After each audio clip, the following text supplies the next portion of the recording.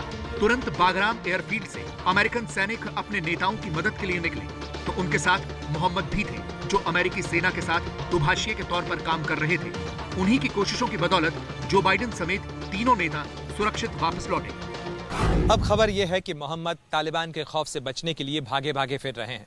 उन्होंने अपना घर भी छोड़ दिया है। साथ ही अमेरिका के राष्ट्रपति से खुद को और अपने परिवार को बचाने की गुहार लगाई है। मोहम्मद उन बदकिस्मत लोगों में से हैं जिन्हें तालिबान के राज में डर से जीने के लिए छोड़कर अमेरिका वापस लौट गया। बताया यही जाता है कि मोहम्मद की वीजा एप्लीकेशन अभी तक लटकी हुई है। मोहम्मद को तालिबान के चंगुल से निकालने का मुद्दा अमेरिकन मीडिया में छाया हुआ है। उनकी निकासी को लेकर व्हाइट हाउस की प्रेस कॉन्फ्रेंस में भी सवाल पूछा गया। An interpreter who helped rescue then Senator Joe Biden when he was stranded 13 years ago in Afghanistan is now in hiding. He told the Wall Street Journal, "Hello, Mr. President, save me and my family, don't forget me." What's your response to him, and why is he and other Afghan allies like him still in the country if the president believes, as he said today, that the mission was an extraordinary success? Well, I would say first, our message to him is thank you for fighting by our side for the last 20 years. Thank you for the role you played in helping a number of my favorite people out of a snowstorm, and for all of the work you did. And our commitment is enduring, not just to American citizens, but to our Afghan partners who have fought by our side. And our efforts and our focus right now is, as you heard General McKenzie say and others say over the last 24 hours, is to the diplomatic phase. We will get you out. We will honor your service, and we're committed to doing exactly that. America के अलग-अलग शहर अब अफगान शरणार्थियों की मदद के लिए आगे आ रहे हैं। जैसे न्यूयॉर्क शहर के मेयर ने ऐलान किया है कि वो शरणार्थियों के लिए एयरपोर्ट पर ही बिल्डिंग बनाएंगे। Who have been through this horrible experience in Afghanistan, and particularly those who worked with the United States, deserve to be protected. And New York City will certainly play a role and do our fair share. पूरी दुनिया को शरणार्थियों की मदद के लिए ऐसे ही आगे आना पड़ेगा। लेकिन उनका क्या होगा जो अफगानिस्तान में ही छूट गए और तालिबान का अत्याचार रोज झेल रहे हैं? अफगानिस्तान से बहुत सी खबरें आ रही हैं और इसी बीच आप ये भी जानते हैं कि पिछले कुछ दिनों से हम रोज ये सुन रहे हैं कि देश में ड्राई फ्रूट्स के दाम बढ़ गए हैं। आपने भी देखा होगा, बादाम, पिस्ता, अंजीर, बहुत सारे ड्राई फ्रूट्स हैं जो महंगे हो गए हैं। कहा जा रहा है कि इसके पीछे अफगानिस्तान संकट है। छोटे छोटे दुकानदार कह रहे हैं कि अफगानिस्तान में तालिबान आ गया है, इसलिए वहाँ से ड्राई फ्रूट्स की सप्लाई नहीं हो रही है और इसीलिए जो यहाँ पर मेवे हैं वो महंगे बिक रहे हैं। लेकिन क्या वाकई ये सच है? मास्टर स्ट्रोक में आज हम मेवे में महंगाई वाली इस दावे का जो सच है वो आपके सामने रखने जा रहे हैं। आज हम पहली बार आप और हम अफगानिस्तान की वो जगह देखेंगे जहां ड्राई फ्रूट्स की खेती होती है, जहां से चलकर ये सूखे मेवे अटारी बॉर्डर के जरिए हिंदुस्तान आते हैं। आज ये रिपोर्ट देखकर आपको ये पता चलेगा कि सूखे मेवे के पीछे कैसे हिंदुस्तान में जेब काटने वाली साजिश चल रही है।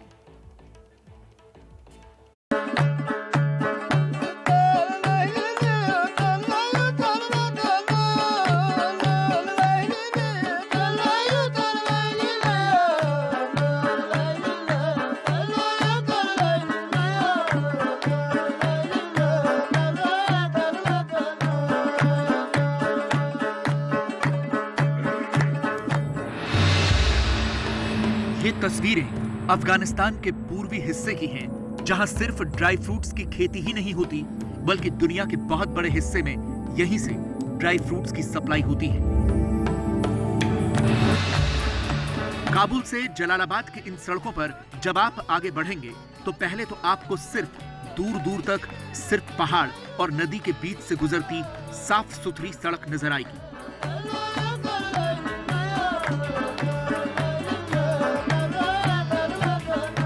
लेकिन कुछ आगे बढ़ते ही आपको इन्हीं वादियों के बीच में फैले खेत दिखने लगेंगे, जहां के ये खुबानी और जर्दालू पूरी दुनिया में मशहूर हैं। जलालाबाद अफगानिस्तान के नांगरहार प्रांत की राजधानी है। यहाँ के मार्केट में ड्राई फ्रूट्स की बहुत बड़ी मंडी लगती है, जहाँ सिर्फ खुबानी ही नहीं, पिस्ता, बादाम और किशमिश जैसे ड्राई फ्रूट्स भी सस्ते दामों पर बिकते हैं। अफगानिस्तान में जब आप जलालाबाद से हेरात की तरफ बढ़ेंगे तो हेरात पहुंचने के बाद आपको अंगूर के खेत नजर आ जाएंगे। हेरात प्रांत के अंगूर तो दुनिया भर में जाते ही हैं। यहाँ की किशमिश भी लंबा सफर तय करके कई देशों तक जाती है, जिनमें भारत भी शामिल है। अफगानिस्तान में वैसे तो करीब करीब पूरे मुल्क में फल की खेती की जाती है और वो दुनिया के तमाम देशों में कई तरह के ड्राई फ्रूट्स एक्सपोर्ट करता है। लेकिन भारत की बात करें तो भारत में अफगानिस्तान से मुख्य रूप से किशमिश, अखरोट, बादाम, अंजीर, पिस्ता, चिलगोजा और खुबानी या जर्दालू मंगाया जाता है। भारत में अफगानिस्तान से जो कुछ इंपोर्ट किया जाता है उसमें ड्राई फ्रूट्स ही प्रमुख है। अफगानिस्तान के ड्राई फ्रूट्स की भारत में क्या अहमियत है, इसका अंदाजा आप यूं लगाइए कि भारत में 85% ड्राई फ्रूट्स अफगानिस्तान से ही आते हैं। लेकिन पिछले कुछ दिनों में जब से अफगानिस्तान में एक बार फिर तालिबान का कब्जा हुआ है, भारत में ड्राई फ्रूट्स के दाम अचानक बढ़ गए हैं। कहीं ना कहीं वो तमाम चीज़ें जो अफगानिस्तान से आयात की जाती हैं उनके दामों में भी फ़र्क देखने को मिल रहा है। इस समय खारी बावली बाजार में हम मौजूद हैं, जहां पर बड़े पैमाने पर ड्राई फ्रूट्स का काम होता है और काफ़ी ड्राई फ्रूट्स अफगानिस्तान से आते हैं। जितने भी ऑल ओवर प्रोडक्ट्स हैं अफगानिस्तान के 10 to 20% इंक्रीज हो चुका है। आपने बताया पिस्ता वहाँ से आता है, तो इनके दाम पे अभी कितना असर पड़ा था? जैसे अमूमन कितने का बिकता है और ये पिछले 10-15 दिनों में कितना बढ़ गया? देखिए, ये वैसे 1400 से 1500 इसका प्राइस चल रहा था 2 से 3 महीने पहले। चलिए कि ये 1900-2000 रुपये किलो हो चुका है, जो कि पहले 1600-1700 रुपये था। तो और सुनने में आ रहा है कि इसमें अभी 100-150 रुपये 200 रुपये बढ़ सकते हैं। पाकिस्तान के जरिए, पाकिस्तान के रूट से जो इंडिया में ड्राई फ्रूट आ रहा था, तो इसके रेट थे वो लगातार बढ़ गए हैं। तो दुकानदार हमारे साथ हैं, उनसे बात करते हैं। वो ये 300 रुपये किलो बढ़ गए रेट, 200-300 रुपये किलो जी। जो गिरी 600 रुपये किलो थी, इसका बहुत 900-1000 रुपये किलो हो गया हुआ है। पाकिस्तान आ रहा था, वो तालिबान के आने के कारण ये माल नहीं आ रहा उधर से। अभी फिलहाल नहीं आ रहा, आगे आने के चांस हैं। जो बादाम पहले 800 रुपए किलो बिक रहे थे वो अब 1000 से ऊपर बिक रहे हैं। 1200 रुपए किलो वाली अंजीर अब 1500 रुपए में बिक रही है। किशमिश पहले 600 रुपए में किलो मिल रही थी, अब 800 के ऊपर दाम है। 800 रुपए किलो वाली खुमानी के दाम 1000 रुपए हो चुके हैं। पिस्ते के दाम करीब 1600 रुपए किलो चल रहे थे, अब वो 2000 रुपए तक जा रहा है। सवाल यह है कि ऐसा क्यों हुआ? क्या अफगानिस्तान से ड्राई फ्रूट्स की आमद रुकी हुई है या फिर ड्राई फ्रूट्स के दाम बढ़ने की कोई और वजह है? अफगानिस्तान की ministry of industry and commerce की नेशनल एक्सपोर्ट स्ट्रेटजी की इस रिपोर्ट में 2008 से 2016 तक के आंकड़े कहते हैं कि अफगानिस्तान सबसे ज्यादा ड्राई फ्रूट्स जिस देश में भेजता है, भारत उसमें पहले नंबर पर है। भारत में अफगानिस्तान से ड्राई फ्रूट्स 2 रास्ते से आते हैं। पहला रूट समंदर वाला है, जिसमें अफगानिस्तान से समंदर के रास्ते बड़े बड़े कंटेनर पहले ईरान के चाबहार पोर्ट पहुंचते हैं, फिर वहां से मुंबई आते हैं। दूसरा रूट सड़क वाला है, जिसमें ये कंटेनर्स अफगानिस्तान से पहले पाकिस्तान जाते हैं, फिर वहां से अटारी बॉर्डर के रास्ते अमृतसर पहुंचते हैं। ग्राउंड रिपोर्ट कहती है कि जैसे ही अफगानिस्तान में तालिबान का कब्जा हुआ, उसके बाद करीब 10 से 12 दिनों तक सप्लाई पर असर पड़ा, लेकिन उसे छोड़कर लगातार अफगानिस्तान से ड्राई फ्रूट्स की सप्लाई जारी है।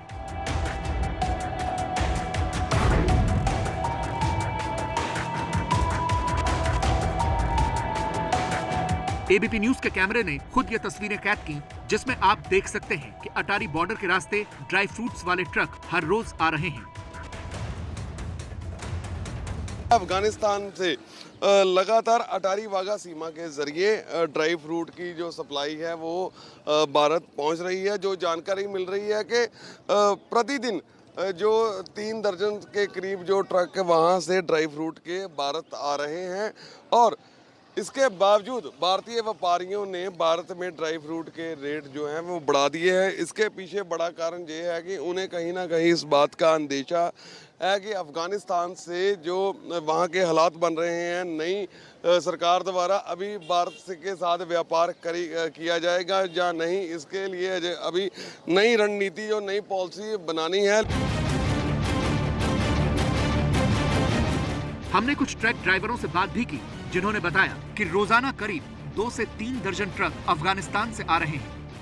10-12 ट्रक रोज एवरीडे आ रहे ने ते कल 32 यानी कि 32 ट्रक आए ने। ये सारे ड्राई फ्रूट दे? हाँ जी, ड्राई फ्रूट, कुछ विच अंगूर वगैरह फ्रैश वगैरह आ रहे ने। ਜਿਹੜਾ ਅਫਗਾਨਿਸਤਾਨ ਦਾ ਵਪਾਰ ਡਰਾਈ ਫਰੂਟ ਲਗਾਤਾਰ ਉਥੋਂ ਆ ਹੀ ਜਾ ਰਿਹਾ, ਭਾਵੇਂ ਥੋੜਾ। हाँ जी हाँ जी, आई जा रहा, भावें थोड़ा।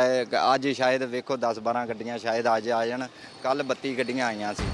आपने सुना कि एक दिन पहले भी अफगानिस्तान से 32 ट्रक आए, जिनमें फल और ड्राई फ्रूट्स थे। मतलब साफ है कि अफगानिस्तान से ड्राई फ्रूट्स की सप्लाई जारी है। अगर दाम बढ़े हैं तो इसके पीछे व्यापारियों का खेल है, जो तालिबान के नाम पर भारत में कालाबाजारी कर रहे हैं और ड्राई फ्रूट्स के दाम को मनमाने तरीके से बढ़ाकर बेच रहे हैं। तो यहाँ पे लोगों को बहुत भारी गलतफहमी है। ट्रेड टेम्परेरीली सिर्फ 10 दिन के लिए बंद हुआ था, ट्रेड ऑलरेडी रिज्यूम हो गया है, और मैं सारे कस्टमर्स को रिक्वेस्ट करता हूँ कि कोई पैनिक वाली बात नहीं है। रिटेलर्स ने कहीं कहीं, हमें भी जानकारी मिली थी, रिटेलर्स ने कहीं कहीं रेट बढ़ाए थे, और वो जो है हम वो भी करेक्टिव मेजर्स ले रहे हैं। हम अपने कस्टमर्स को कह रहे हैं भी कि रेट किस लिए बढ़ाए, जब हमने कोई रेट नहीं बढ़ाए तो आप क्यों बढ़ा रहे हो। तो ऐसी कोई बात नहीं है, सप्लाईज बिल्कुल शुरू हो गई हैं, तो कुछ भी पैनिक वाली बात नहीं है। मतलब साफ है कि भारत में ड्राई फ्रूट्स के दाम में उछाल की वजह आर्टिफिशियल है, इसका तालिबान से कोई लेना देना नहीं है। इसीलिए अगर कुछ और दिनों तक ड्राई फ्रूट्स के दाम में तेजी नजर आती है तो उन लोगों पर कार्रवाई होनी चाहिए जो कालाबाजारी करके गलत मुनाफा कमाने की कोशिश कर रहे हैं।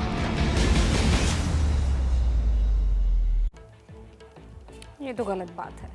अब आपको एक वीडियो की सच्चाई बतानी है, जिसे लेकर पूरी दुनिया में कोहराम मचा हुआ है। अफगानिस्तान से एक वीडियो आया कि हेलीकॉप्टर से लटकता हुआ एक शख्स दिख रहा है। दावा किया गया कि तालिबान ने किसी शख्स के साथ ऐसी हैवानियत की है और उसे हेलीकॉप्टर से लटकाकर फांसी दे दी गई। लेकिन अब इसकी सच्चाई सामने आ गई है। एसोसिएटेड प्रेस ने चश्मदीदों और अफगान अफसरों के हवाले से बताया कि उस हेलीकॉप्टर को एक तालिबानी उड़ा रहा था और उससे लटका शख्स भी तालिबानी ही था, लेकिन वो तालिबान का झंडा लहराने की कोशिश कर रहा था। कोशिश कामयाब नहीं हो पाई।